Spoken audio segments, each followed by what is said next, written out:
नमस्कार, आप देख रहे हैं सच की पड़ताल में हूं नगमा। जिस वक्त बिहार में विधानसभा में नीतीश कुमार और तेजस्वी यादव की सरकार आज विश्वास मत हासिल करने जा रही थी, उस वक्त सीबीआई की टीम आरजेडी नेताओं के कई ठिकानों पर छापामारी कर रही थी।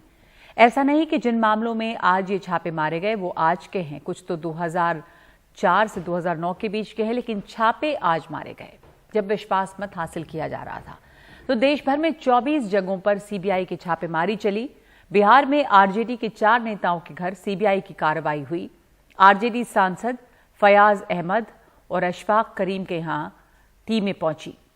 आरजेडी के एमएलसी सुनील सिंह के घर भी सीबीआई का छापा पड़ा और गुरुग्राम में अर्बन क्यूब 71 मॉल में भी कार्रवाई की गई, जिसमें तेजस्वी यादव का पैसा लगा होने की बात कही जा रही है। ये जो छापे हैं वो 2004 से 2009 के बीच हुई रेलवे भर्तियों के सिलसिले में है और ये आरोप है कि इन रेलवे भर्तियों के बदले में तब जमीन ली गई थी और उसके बदले में लोगों को नौकरियां दी गई थीं। आज बिहार विधानसभा में विश्वास मत पर चल रही बहस के दौरान तेजस्वी यादव ने जांच एजेंसियों के इस्तेमाल पर ताना भी कसा। जहां विपक्षों की सरकार है या जहां जहां बीजेपी हारती है या बीजेपी जिससे जिससे डरती है, वहां ये अपने 3 जमाई आगे कर देते हैं। पहला जमाई सीबीआई, दूसरा जमाई ईडी, तीसरा जमाई इनकम टैक्स। मतलब एक ही फॉर्मूला है भाजपा का कि भैया जो डरेगा उसको डराओ अपने जमाइयों से, और जो नहीं डरेगा उसको खरीदो। अगर हाल के दिनों में बीजेपी के विरोधियों के यहां लगातार छापे पड़े हैं, जबकि सरकार के साथ जो दल खड़े हैं उनको कुछ भी नहीं झेलना पड़ा है। एकदम अभी की बात है, आम आदमी पार्टी नेता जो दिल्ली के उप मुख्यमंत्री हैं मनीष सिसोदिया, उनके यहां छापे इसकी ताजा कड़ी हैं। इसके पहले संजय राउत के यहां पे छापे पड़े, उसके पहले एनसीपी नेताओं के घर पे छापे पड़े। तृणमूल कांग्रेस भी इन छापों की चपेट में आई है। क्या ये इत्तेफाक है कि इतने महीनों में एक भी ऐसा शख्स ईडी, सीबीआई या इनकम टैक्स वालों के रडार पर नहीं आया है जो सरकार के पक्ष में खड़ा है? सवाल ये भी उठ रहा है कि इतने सारे छापों के दौरान कितने सारे लोगों के खिलाफ कार्रवाई का आधार बना है? क्या ये सिर्फ छापे डालकर परेशान किया जा रहा है या इन लोगों के खिलाफ कार्रवाई करने का कोई आधार बना भी है? तेजस्वी यादव ने आज ही कहा कि उन पर जो आरोप लगाए जा रहे हैं वो झूठे हैं। देश की सबसे बड़ी जांच एजेंसी है, दुर्भाग्य देख लीजिए कैसा जांच कर रही है जो मेरा है ही नहीं। जबरन जो है मेरा नाम लिया जा रहा है। वो मॉल का क्या नाम है? Urban cube. अब सीबीआई अच्छा है कि वहां पहुंच गई है, छापे मार रही है। हमको जो जानकारी मिला है कि इस मॉल का उद्घाटन या कंपनी का शुभारंभ जो है एक भाजपा के सांसद ने ही किया है। इसलिए आज सच की पड़ताल में हमारा सवाल है, बिहार में विश्वास मत के दिन सीबीआई छापे, क्या बीजेपी बदले की कार्रवाई कर रही है? आपके पास हमेशा की तरह 3 विकल्प हैं, हां, नहीं और कह नहीं सकते। इस पर आपकी क्या राय आती है ये हम बताएंगे कार्यक्रम के अंत में। इस अहम मुद्दे पर बात करने के लिए आज हमारे साथ जुड़े हैं आरजेडी के वरिष्ठ नेता शिवानंद तिवारी और साथ ही हमारे साथ जुड़ रहे हैं बीजेपी के प्रवक्ता डॉक्टर अशोक सिन्हा। बहुत बहुत धन्यवाद आप दोनों लोग का। शिवानंद जी, आपसे मैं शुरुआत करना चाहती हूँ। ये जो कार्रवाई आज की गई और सीबीआई के छापे पड़े जिस दिन विश्वास मत हासिल किया जा रहा था, ये मामला पुराना है, आज के दिन इस छापे पड़े, इसका क्या मतलब लगता है आपको? देखिए, तो बिल्कुल स्पष्ट मतलब है। जिस दिन जो है नीतीश कुमार और तेजस्वी यादव एक साथ आए, उसी दिन इस बात की भविष्यवाणी कर दी गई थी कि देखिए इसके बाद क्या कार्रवाई होगी। पत्रकारों ने नीतीश कुमार से पूछा, नीतीश कुमार ने ये जवाब दिया कि जनता इस बात को देखेगी, और तेजस्वी यादव ने भी कहा कि हम डरने वाले नहीं हैं और ये कार्रवाई होगी। और वो कार्रवाई हुई। तो जो कहा गया था वही हुआ कि आज ही के दिन चुना गया।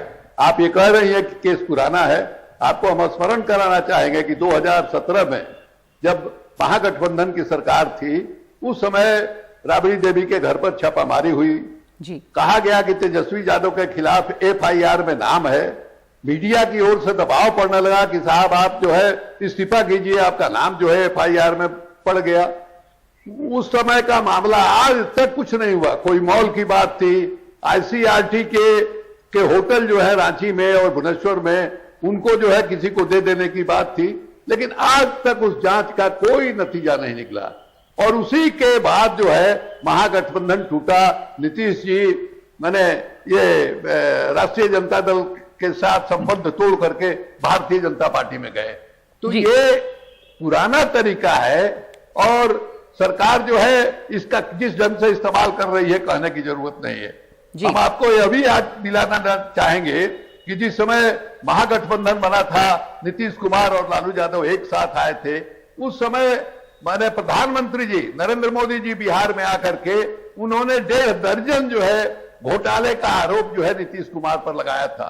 आपको यह भी याद होगा कि नीतीश कुमार जो है डीएनए की बात आ गई, प्रधानमंत्री जी ने ये आरोप लगाया कि इन लोगों के डीएनए में ही गड़बड़ी है, तो नीतीश कुमार बाल और नाखून काट करके डीएनए के लिए भिजवा रहे थे। ये हालत है। वही नीतीश कुमार जब इनके साथ चले गए तो बिल्कुल पाक साफ हो गए, समाजवादी हो गए और पता नहीं क्या क्या विशेषण से उनको विभूषित मेरा प्रधानमंत्री जी नहीं किया। ये तरीका है इनका, ये पूरे देश भर में देखा जा रहा है। जी डॉक्टर अशोक सिन्हा, आपका जवाब। पूरे देश में ये दिख रहा है और इसलिए आज ये सवाल उठ रहे हैं कि क्या बीजेपी यहां पर बदले की कार्रवाई कर रही है। विश्वास मत के दिन सीबीआई के छापे पड़ते हैं और इससे कोई ये चौंकाने वाली बात नहीं थी। ये तमाम लोगों को उम्मीद थी कि चूंकि सरकार में अब बीजेपी नहीं है, बीजेपी सत्ता से बाहर हुई है, तो सीबीआई, ईडी, इस तरह की एजेंसियों का इस्तेमाल किया जाएगा। ये पुराना तरीका है, शिवानंद जी कह रहे हैं। उन्होंने कुछ मिसालें भी दी कि अगर ये घोटाले थे पहले भी, तो जब प्रधानमंत्री पहले भी आए थे और नीतीश कुमार उनके साथ नहीं थे तो इतने दर्जन घोटालों की बात हुई थी, पर फिर आप उनके साथ सरकार बनाते हैं तो घोटाले गायब हो जाते हैं। अब वो आपके साथ नहीं है तो बहुत सारी चीजें, अभी तो उनके लिए नहीं लेकिन आरजेडी के खिलाफ ये तमाम मामले सामने आ रहे हैं। जो मामले इतने पुराने हैं तो उन मामलों पर कोई कार्रवाई अब तक नहीं हुई, अब हो रही है, या ये बदले की भावना से किया जा रहा है? नगमा, मैं आपको स्मरण दिला दूं कि ये इसी साल मई में भी छापे पड़े थे, तब नीतीश जी हमारे ही साथ थे और उसमें 17 जगह छापे पड़े थे। तो ये तो एक ऑन गोइंग प्रोसेस है। उसमें एक आदमी अरेस्ट भी हुआ, आरजेडी का पूर्व विधायक। अब उसके रेवलेशन के आधार पे जो फर्दर छापे पड़ रहे हैं, तो वो उसको आज के छापे से, आज के विश्वास मत से क्या मतलब? हर कोई जान रहा था कि इस गवर्नमेंट के पक्ष में 160 एमएलए हैं। तो ये कहना कि छापे को आज कोइंसाइड करा दिया गया, ये मैं समझता हूं कि ओवर सिंप्लीफिकेशन है। पर बीजेपी जहां जहां सत्ता में नहीं है वहां विपक्ष पर वो इन एजेंसियों का इस्तेमाल कर रही है या एजेंसियों का दुरुपयोग कर रही है, ऐसा विपक्ष का आरोप है। महाराष्ट्र को देखिए, यहाँ दिल्ली में आम आदमी पार्टी को देखिए, वहां आरजेडी को देखिए, तमाम लोगों के घरों पर छापे पड़ते रहते और एक भी ऐसा शख्स जो सरकार के साथ नहीं है, क्या वो बिल्कुल भ्रष्टाचार मुक्त है कि उनके किसी के ऊपर छापे नहीं पड़ते? ये सवाल उठ रहे हैं। नगमा, मैं 2-3 बातें कह रहा हूं। पहली बात कि आप अगर ये सच नहीं है कि बंगाल में जो छापे पड़े उसमें रुपयों का पहाड़ जब्त हो गया। अब आप एक चीज बात कर रहे हैं कि ये दिल्ली में छापे पड़ गए, तो क्या ये स्पष्ट नहीं है कि एक्साइज पॉलिसी पे आप गवर्नमेंट ट्रांसपेरेंट नहीं है? अगर ये भी मान लीजिए कि बीजेपी वहां छापे का समर्थन कर रही है, तो क्या कांग्रेस भी सीबीआई से मिली हुई है? सीबीआई भी तो कह रही है कि दिल्ली के छापे सही है, उसमें गवर्नमेंट सही, आपने एक्साइज पॉलिसी की बात उठाई, सही है। सवाल ये है कि क्या सिर्फ विपक्ष के ही तमाम लोग जो हैं वो भ्रष्ट हैं या उनके खिलाफ ही छापे पड़ते हैं? एक भी ऐसा व्यक्ति जो सरकार के साथ हो वहां छापे नहीं पड़ रहे, तो इसका दुरुपयोग एजेंसियों को हो रहा है। शिवानंद जी। नगमा, हाँ। आप एक चीज मान के हम ये कह रहे थे, हमने आपको बताया कि यही 2015 में जब महागठबंधन बना था, नीतीश कुमार लालू यादव एक साथ आए थे, तो प्रधानमंत्री जी ने नीतीश कुमार के खिलाफ कितने घोटाले गिराए थे और उन घोटालों के रहते हुए फिर इनके साथ जो है तालमेल उन्होंने कैसे कर लिया। यहां तक कि हमने ये कहा आपको पहले भी कि डीएनए टेस्ट का सवाल उठा और नीतीश कुमार बाल और मैंने नाखून जो है भेज रहे थे डीएनए टेस्ट कराने के लिए। ये कैसा दोहरापन है। प्रधानमंत्री एक तरफ एक आदमी पर आरोप लगा रहा है कि साहब 1.5 दर्जन से ज्यादा इन्होंने घोटाला किया है, जैसे और उनके साथ जब सरकार बनाता है तो फाट साफ हो जाता है, ठीक है, पर डॉक्टर हो जाता है। शिवानंद जी, डॉक्टर अशोक सिन्हा ने भी बोला कि ये ऑनगोइंग प्रोसेस है, पहले भी छापे पड़े, अगर आरोप हैं तो छापे तो पड़ेंगे। तो आपको क्यों लग रहा है इसमें क्या गलत है? अगर ईडी सीबीआई जांच चाहिए, आपको क्यों लग रहा है कि ये गलत है?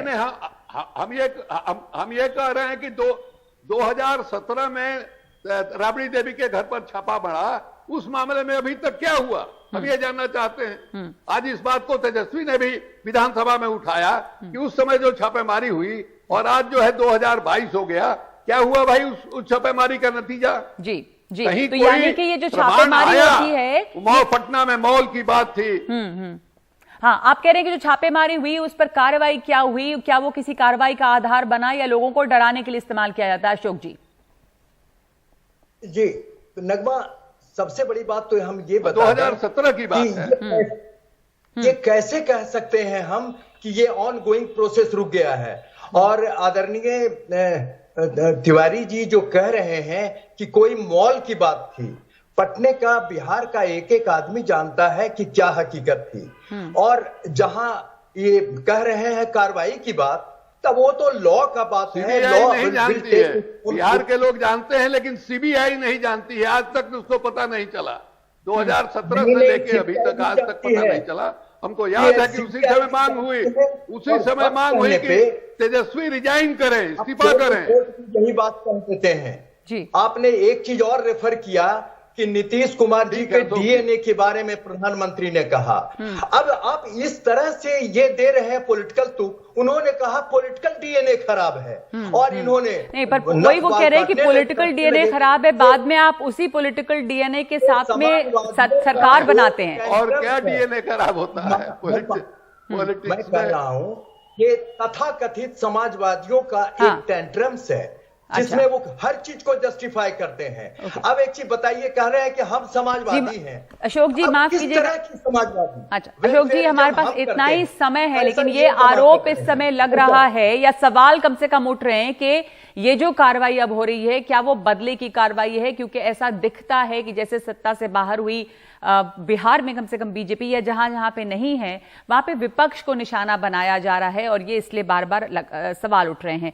शिवानंद जी धन्यवाद आपका, और अशोक सिन्हा आपका धन्यवाद हमारे साथ शामिल होने के लिए। हमने सवाल आपसे पूछा है जो इसका आप लोगों की क्या राय है इस पर। एक ब्रेक के बाद दिखाएंगे आपको सच का मीटर। और आज सच की पड़ताल में हमने आपसे सवाल पूछा था कि बिहार में विश्वास मत के दिन सीबीआई छापे, क्या बीजेपी बदले की कार्रवाई कर रही है?